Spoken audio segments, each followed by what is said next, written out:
Hello दोस्तों, मैं कृष्ण कुमार यादव और अब हम पढ़ेंगे प्रश्न नंबर 6। हमारा प्रश्न नंबर 6 क्या है दोस्तों? एक रैखिक समीकरण 2x + 3y - 8 = 0 दी गई है। ठीक है दोस्तों, दो चरों में एक ऐसी और रैखिक समीकरण लिखिए ताकि प्राप्त युग्म का ज्यामितीय निरूपण किया जा सके। ठीक है दोस्तों, अब देखिए निरूपण क्या जैसा कि कैसा निरूपण? प्रतिच्छेद करती रेखाएं, समांतर रेखाएं और संपाती रेखाएं। मैंने आपको एक टेबल बताई थी, उसमें बताया था कि हमारे पास देखो इसमें एक रेखा दे दी गई, दूसरी रेखा हमें कल्पना करनी है। ठीक है दोस्तों, अब मैंने आपको जो टेबल बताई थी उसमें बताया था कि जब दोनों रेखाएं हैं उनमें जो A1 B1 C1 और A2 B2 और C2 की जब तुलना करते हैं तो अगर तीनों के मान बराबर नहीं है तो प्रतिच्छेदन रेखा है, तीनों के मान बराबर, जैसे एक मान बराबर आए और एक मान बराबर नहीं आए तो होगी समांतर रेखा, और तीनों के मान बराबर आए तो वो होगी संपाती रेखा। अब हमें क्या कहा गया है? हमें समीकरण एक तो दे दी है 2x + 3y - 8, और दूसरी हमें क्या करनी है? कल्पना करनी है। और उसमें कहा गया पहली कंडीशन कैसी हो? प्रतिच्छेद करती रेखाएं हो। तो हमें समीकरण एक तो दी गई है, देखो 2x + 3y - 8 = 0। अब दूसरी की हमें क्या करनी है? कल्पना। और कैसी होनी चाहिए? वो प्रतिच्छेदन करती रेखाएं। अब प्रतिच्छेदन जो रेखाएं होते हैं वो कैसी होंगी दोस्तों? उनमें A1/A2 का मान बराबर नहीं होना चाहिए, B1/B2 के बराबर नहीं होना चाहिए, C1/C2 के। तो हमें एक ऐसी समीकरण मान्य होगी जिसका मान क्या हो? न तो A1/A2 का मान B1/B2 के बराबर हो और न ही B1/B2 का मान C1/C2 के बराबर हो। तो ऐसी अपनी इच्छा से बहुत सारी समीकरण दोस्तों, कोई भी एक कल्पना कर लीजिए। ठीक है दोस्तों, तो मैं यहां पर मान लेता हूं, मानना समीकरण 2 निम्न है। ठीक है दोस्तों, तो निम्न है का मतलब क्या हो गया? नीचे लिखे है, निम्नलिखित है तो मतलब नीचे लिखी हुई है। ठीक है दोस्तों, अब देखो मैं यहां पर मान लेता हूं 2x की जगह हम मान लेते हैं 4x।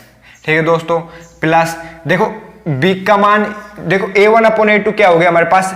2/4 यानी 1/2। अब देखो इसके बराबर नहीं होना चाहिए B1/B2, तो मैं यहाँ पर मान लूँ 4y। ठीक है दोस्तों, और आगे C1/C2 भी बराबर नहीं होना चाहिए, तो इसे चाहिए तो आप 8 ही मान सकते हो। ठीक है दोस्तों, अब मैं आपको जांच करके दिखाता हूँ। ये हमारी क्या है? समीकरण नंबर 1। ये क्या है दोस्तों? समीकरण नंबर 2। अब देखो समीकरण 1 और समीकरण 2 से अब यहाँ पर मैं लिख देता हूँ सत्यता की जांच। ठीक है दोस्तों, सत्यता की जांच। अब देखिए समीकरण 1 से A1 का मान क्या आएगा दोस्तों? यहां पर लिख देता हूं समीकरण 1 से क्या आ गया दोस्तों? समीकरण 1 से A1 का मान क्या है दोस्तों? 2, B1 का मान क्या है दोस्तों?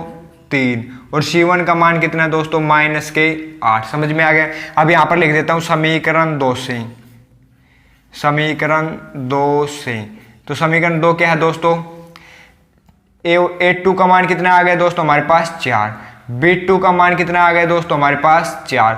और C2 का मान कितना आ गया दोस्तों? हमारे पास -8।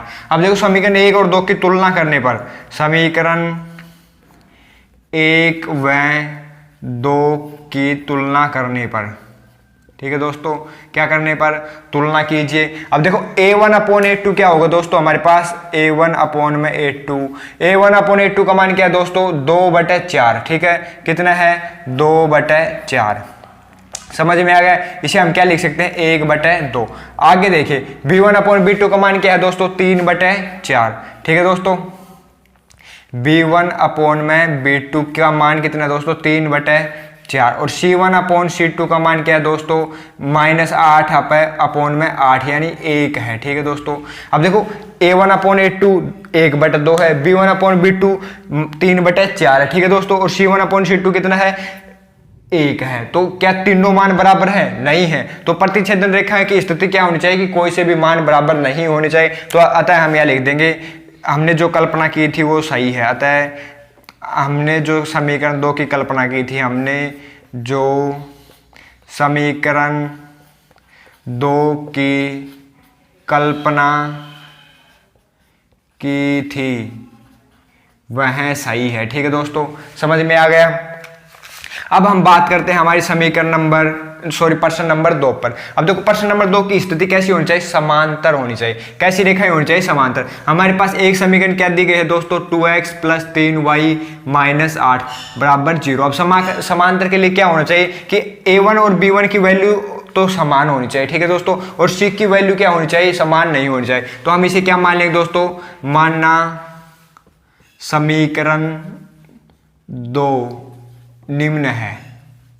या फिर आप यहां पर लिख सकते हो दो चरों वाली अन्य रैखिक समीकरण निम्न है, ठीक है दोस्तों। तो यहां क्या मान लेंगे, 4x + 6y - 8 भी मान सकते हैं, ठीक है दोस्तों। अब क्या करेंगे, समीकरण 1 से, समीकरण 1 से तो a1 क्या आ गया दोस्तों हमारे पास, a1 आ गया 2, b1 कितना है दोस्तों 3 और c1 कितना है दोस्तों -8। समझ में आ गया। इसी प्रकार समीकरण 2 से, कैसे दोस्तों, समीकरण 2 से a2 कितना है दोस्तों हमारे पास 4, b2 कितना है दोस्तों 6 और c2 कितना है दोस्तों -8। अब देखो तुलना कीजिए समीकरण 1 व 2 की, ठीक है दोस्तों। तो यहाँ पर मैं सीधा लिख रहा हूँ तुलना करने पर, जगह नहीं है, ठीक है दोस्तों, तुलना करने पर। अब देखो तुलना करेंगे तो क्या आ जाएगा, a1/a2, a1 क्या है दोस्तों हमारे पास 2 और a2 क्या है दोस्तों 4, तो कितना आ गया 1/2 जब इनको हल करेंगे तो।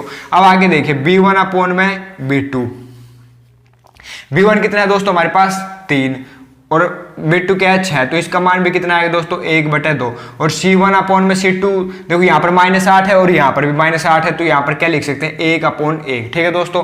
अब देखो यहाँ से समीकरण जो हमने तुलना की तो हमें क्या प्राप्त हुआ कि a1/a2 का मान कितना है 1/2 और b1/b2 का मान कितना है दोस्तों 1/2 और c1/c2 का मान क्या है 1। तो ये दोनों a1/a2 और b1/b2 बराबर है, लेकिन c1/c2 नहीं है। तो यहाँ पर लिख देंगे a1/a2 बराबर है किसके, b1/b2 के, बराबर नहीं है किसके, c1/c2 के। आता है हम कह देंगे कि हमने जो कल्पना की वह सही है, ठीक है दोस्तों, कल्पना की थी वह सही है, ठीक है दोस्तों। अब अगला प्रश्न देखिए हमारा प्रश्न नंबर 3, कैसी रेखाएं बता रहा है, समपाती रेखाएं। समपाती रेखाएं के लिए क्या कंडीशन होनी चाहिए कि तीनों जो मान है वो बराबर होने चाहिए, दोनों चर वाले समीकरण के, ठीक है। तो यहां पर हमारे पास प्रथम समीकरण क्या दी गई है दोस्तों, प्रथम समीकरण हमारे पास है 2x + 3y - 8 = 0, ठीक है दोस्तों। ये हमारे समीकरण नंबर 1 है। अब दूसरे समीकरण की हम कल्पना क्या करेंगे दोस्तों, इसे क्या मान सकते हैं हम, 4x + 6y - 16, ठीक है दोस्तों, = 0। ये क्या है हमारे समीकरण नंबर 2। अब क्या कर देंगे हम तुलना करने पर, ठीक है दोस्तों। तो a1 का मान कितना है हमारे पास 2, b1 का मान कितना है दोस्तों 3 और c1 का मान कितना है दोस्तों -8। इसी प्रकार a2 का मान कितना है दोस्तों 4, b2 का मान कितना आएगा दोस्तों 6 और c2 का मान कितना आएगा -16। अब देखो लिख दीजिए इनके मान, a1/a2 कितना है दोस्तों 2/4 का मतलब क्या हो गया 1/2, b1/b2 का मान कितना है दोस्तों 3/6, 3/6 का मतलब क्या हो गया दोस्तों 1/2 और c1/c2 का मान कितना है दोस्तों -8/16 का मतलब क्या हो गया दोस्तों 1/2। अतः हम लिख देंगे a1/a2 बराबर है किसके, b1/b2 के, बराबर है किसके, c1/c2 के, ठीक है दोस्तों। समझ में आ गया, हमने जो कल्पना की थी वो सत्य